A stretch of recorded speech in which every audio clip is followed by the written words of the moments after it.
Okay, so we want to look at creating a scatter plot here, just using the information gathered from our lesson. So we're looking at how the height and the weight of a person could be, or different people could be related to each other.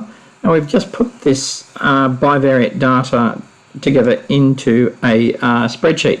So what do we have? We have our x values here. So they're our explanatory variables, and these are our response variables. Now let's try and put this into a scatter plot. So what we want to do is go to Insert, and we'll go Scatter. And that's not going to work quite nicely at the moment. And the reason for that is Excel. So what we'll do is we'll just play with this a little bit. So if we just get this data here, and where are we going to insert? You can see that that's much more effective. But we just need to add in the extra information. So what do we need to do? We need to add in axis titles. We need to fix up our chart title. We should put in a trend line here as well.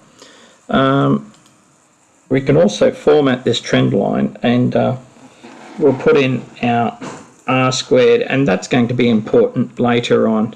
But we'll have a look at that now. So what else do we need to do? We need to say, well, this is our explanatory variable on the bottom. So what's that going to be? That's going to be the height, and we measure height in centimeters in this case. And this one's going to be the weight.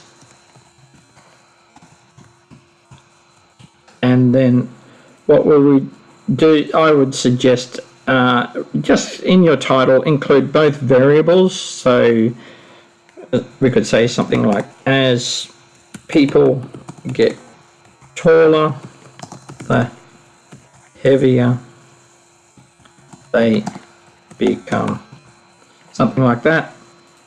And we can give it an underline as well, so Control U.